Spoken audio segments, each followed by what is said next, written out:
ছিল এবং অস্ত্র ছিল এবং আমাকে নিয়ে সাইডে কলা বাগানের দিকে নিয়ে যাচ্ছিল, লম্বু বাগানের দিকে নিয়ে আমাকে মেরে দেবে বলছিল। কজনে ছিল? ওরা মোট 4টে বাইক ছিল, আর 2টো বাইক কিছুক্ষণ বাদে এই কথা কাটাকাটি সেই সময় ধাক্কাধুক্কি করে এবং মেরে দেওয়ার করে 2টো বাইক সেই সময় এসে যায়। 7টা নাগাদ নাংলায় একটা আমাদের আলোচনা ছিল, সেখান থেকে আলোচনা ছেড়ে ঠিক 8টা 5-10-এর দিকে ওখান থেকে ফিরছিলাম। নাংলা সেরে 7 ভাইয়া নাংলা মিরপাড়া পার হয়ে ওই বিছখানে একটা জায়গায় কিছু তৃণমূল দুষ্কৃতীরা আমাকে ধরে বাইক থেকে নামায়, বাইক থেকে নামিয়ে বলছে, এই তুই কোথায় গিয়েছিস? নাংলায়। নাংলায় কী জন্য গিয়েছিলি? এই কথা কি ভাইজান আসবে, কোনো রকম ভাইজান টাইন করা যাবে না, আমাদের এলাকা শান্ত এলাকা আছে, আর তুই ভাইজান করিস, বড় নেতা হয়ে গেছিস আমাদের এলাকা, তার এটা তৃণমূলী এলাকা।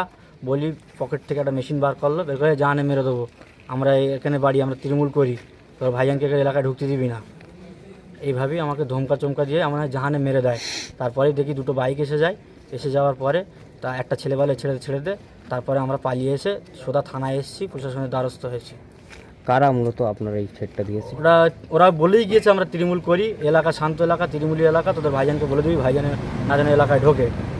আপনার অভিযোগ কাদের বিরুদ্ধে? তৃণমূল দুষ্কৃতীদের ওপরে। তাদের কাছে কি কি ছিল?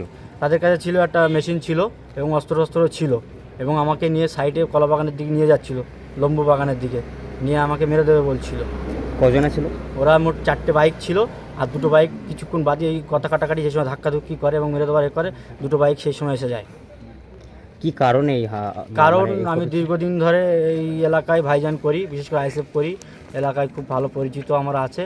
আমি এলাকায় যাই তাতে করে সামনে পঞ্চায়েত ইলেকশন, যাতে আমাদের মতন যারা ভাইজান ভক্ত এবং আইএসএফ দলটা যারা করে তাদেরকে যদি কোনো রকম এই এলাকা থেকে সরানো যায় বা তাদের জাহানে মেরে যদি হুমকি ধমকি দেওয়া হয়, সামনে পঞ্চায়েত নির্বাচন আছে, তাহলে নিরীহ যারা আইএসএফ করে বুথ লেভেলের ছেলেরা বা বিভিন্ন ধরনের নেতৃত্বরা তারা দমন হয়ে যায়, অতএব তাদের পদের কাঁটা পাপ হয়ে সরে যাবে। এখন আপনারা কি চাইছেন? আমরা চাচ্ছি, প্রশাসনের কাছে দ্বারস্থ হয়েছি, সেই অভিযোগ ভিত্তিতেই যে বা যারা এর সঙ্গে জড়িত আছে তাদেরকে অবিলম্বে অ্যারেস্ট করা হোক। থানায় কি লিখিত অভিযোগ করে? থানায় লিখিত অভিযোগ করা হয়েছে। তাদের বিরুদ্ধে কাউকে চিনতে পেরেছেন? চিনতে পেরেছি বলতে সবাই ঠান্ডার সময় রুমাল ছিল, কেউ পরেছিল, টুপি পরেছিল, চিনতে পারিনি, কিন্তু একটা গাড়ি স্প্লেন্ডার, সাদা স্প্লেন্ডার গাড়ি, হোয়াইট কালার, সেটা আমরা সম্পূর্ণ চিনতে পেরেছি, কিন্তু নম্বরটা সেই সময় আমাদের দেখা অসম্ভব, কারণ সেই সময় আমাদেরকে প্রাণে মেরে দেওয়ার একটা আশঙ্কা করেছিল এবং তার জন্যই তারা সেরকম খুব ভাষায় ভাইজান সহ আমাদেরকে গালাগালি করে। আপনার নাম? অভিযোগ করার পর ভরসা পাচ্ছেন না আশঙ্কায়? প্রশাসন আমাদেরকে আশ্বাস দিয়েছে দ্রুত আমাদের লিখিত ভিত্তিতে যারা এরা জড়িত আছে তাদেরকে করা হবে এবং এলাকার সমস্ত সিসি ক্যামেরা ফুটেজ তদন্ত করা হচ্ছে।